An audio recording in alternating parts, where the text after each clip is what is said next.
Winter 2022 is now over, and these are my top 5 anime of the season. Quick disclaimer, I did only watch 5 anime. Coming in at number 5, we have My Dress Up Darling. The name sounds like dog shit, and the description doesn't help its case. But bear with me, guys. It's actually a really good show. High school student Wakana Gojo.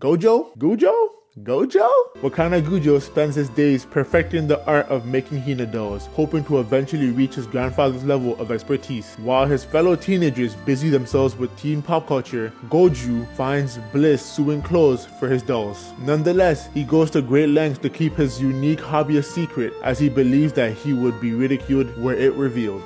You're a freak! What's wrong with you, Wakana?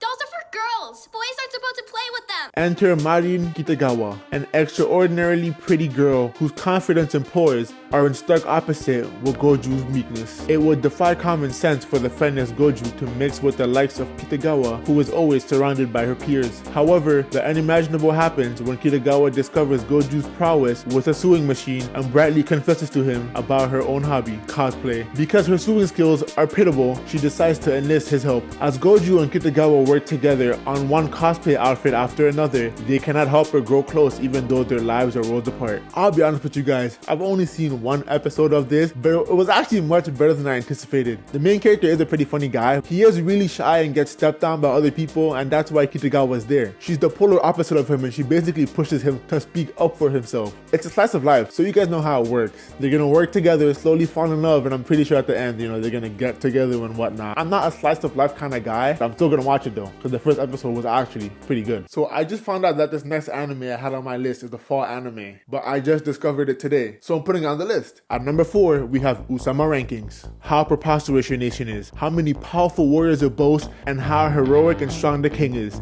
These are the criteria that factor into the system known as the ranking of kings. The main character, Boji, was born first prince of the kingdom ruled by King Bosu, who was ranked number 7. But Boji was born unable to hear and so powerless that he can't even swing a sword. In consequence, his own retainers and the public look down upon him as completely unfit to be king. It is then that Boji finds his first friend, Kage, and Boji's life takes a dramatic turn. Now this anime right here, it's straight gas, man. I literally just watched the first episode this morning, and now I'm 6 episodes deep. It goes so much deeper into topics that you wouldn't expect it to go through. It's funny, the fight scenes are good, and the way it tugs your heart is something that you have to experience yourself. I wasn't expecting this show to be able to draw this much emotion out of me, because I was just watching it to watch it. I was just looking for anime to put on this list, and now I'm in love with this show. I just started watching it today. This shit is gas, bro. Go watch it. And that's why I'm saying, like, this is my sleeper hit of the season.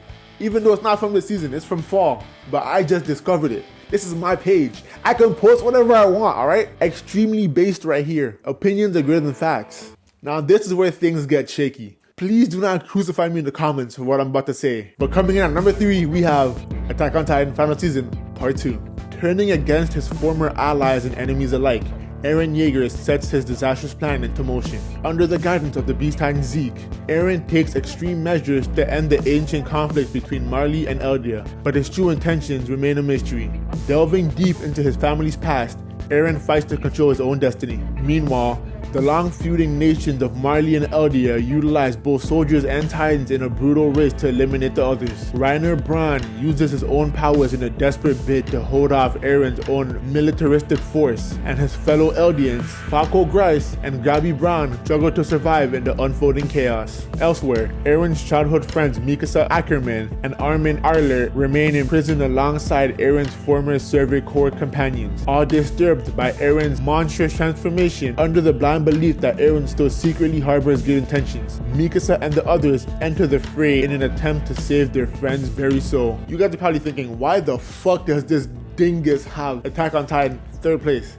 This is peak fiction. It should be number 1. It should be number 1. I'm sorry guys, but it's my list, alright? Leave me alone. This shit is amazing. Damn near perfect. But the ending exists. And when the ending comes, we're not going to be happy, alright? I'm just preparing myself for the worst. By putting it at 3rd place, I'm making sure that I can't be hurt when I get disappointed at the end, because we will be disappointed. And if you don't believe me, ask any of the manga readers, because they will tell you straight up. I haven't seen a single person who's liked the ending. It's either they're okay with it or they dislike it, but I've never seen anyone who genuinely enjoys the ending. With that being said though, we're 6 episodes in, this shit is peak, man. You guys already know how good this show is and I have nothing but praise for it, but now that we've reached the apex, the only way to go is down, and that's why it's number 3. Coming in at number 2, we have Jojo's Bizarre Adventure, Stone Ocean. In Florida 2011, Jolene Cujo sits in a cell like her father Jotaro once did, yet this situation is not of her own choice. Framed for a crime she didn't commit and manipulated into serving a longer sentence, Jolene is ready to resign to a dire fate as a prisoner of Green Dolphin Street Jail. Though all the hope seems lost, a gift from Jotaro ends up awakening her latent abilities, manifesting her stand, stone free. Now armed with the power to change her fate, Jolene sets out to find an escape from the stone ocean that holds her. However, she soon discovers that her incarceration is merely a small part of a grand plot, one that not only takes aim at her family, but has additional far-reaching consequences. What's more, the mastermind is lurking within the very same prison, and is under the protection of a lineup of menacing stand users. Finding unlikely allies to help her cause, Jolene sets course to stop their plot, clear her name, and take back her life. Now I know what you guys are thinking. This anime came out in December 2021 and every episode dropped at once. So what do you mean, winter 2022? I am not going to blame Jojos for having the guts, the balls to do what no other anime does. They're dropping every episode at once. Think about it. If they just did what every other anime did, it was stretch out to past winter 2022. They could have done that, but they didn't. And I'm not going to hold them back for it. This anime deserves to be on the list, and I'm going to make sure it gets here, alright? Most of you guys may think that Attack on Titan deserves this spot or number 1, but I truly believe that JoJo's is better. This new season is everything that JoJo captures. If you don't like JoJo's, I don't know what to tell you. And if you haven't seen JoJo's, I don't know how to explain it to you. You basically just have to watch it to know what I'm talking about, but please go watch this show, man. I think this season might end up being better than part 5, and that's why it's number 2. And the best anime of this 2022 winter season goes to Attack on Titan. Whoa, no.